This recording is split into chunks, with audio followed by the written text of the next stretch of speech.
அந்நாளில் விண்ணரசு எவ்வாறு இருக்கும் என்பதை பின்வரும் நிகழ்ச்சி வாயிலாக விளக்கலாம்.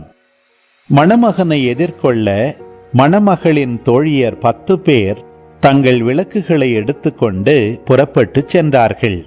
அவர்களுள் 5 பேர் அறிவிலிகள், 5 பேர் முன்மதி உடையவர்கள். அறிவிலிகள் 5 தங்கள் விளக்குகளை எடுத்துச் சென்றார்கள். ஆனால் தங்களோடு எண்ணெய் எடுத்துச் செல்லவில்லை. முன்மதியுடையோர் தங்கள் விளக்குகளுடன் கலங்களில் எண்ணெயும் எடுத்துச் சென்றனர். மணமகன் வர காலம் தாழ்த்தவே அனைவரும் தூக்க மயக்கத்தால் உறங்கிவிட்டனர். நள்ளிரவில், இதோ மணமகன் வருகிறார், அவரை எதிர்கொள்ள வாருங்கள் என்ற உரத்த குரல் ஒலித்தது. மணமகளின் தோழியர் எல்லாரும் எழுந்து தங்கள் விளக்குகளை ஒழுங்குபடுத்தினர்.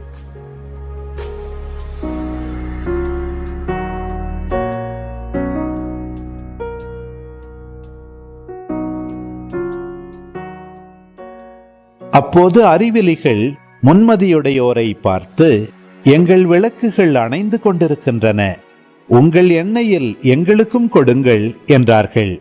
முன்மதியுடையவர்கள் மறுமொழியாக, உங்களுக்கும் எங்களுக்கும் எண்ணெய் போதுமான அளவு இராமல் போகலாம். எனவே வணிகரிடம் போய் நீங்களே வாங்கிக் கொள்வதுதான் நல்லது என்றார்கள். அவர்களும் வாங்க புறப்பட்டு சென்றார்கள். அப்போது மணமகன் வந்துவிட்டார். ஆயத்தமாயிருந்தவர்கள் அவரோடு திருமண மண்டபத்துக்குள் புகுந்தார்கள். கதவும் அடைக்கப்பட்டது.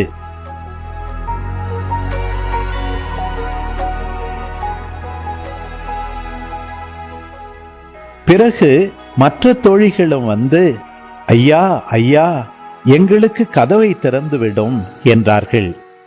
அவர் மறுமொழியாக, உறுதியாக உங்களுக்கு சொல்கிறேன், எனக்கு உங்களை தெரியாது. எனவே விழிப்பாயிருங்கள், ஏனெனில் அவர் வரும் நாளோ வேளையோ உங்களுக்கு தெரியாது.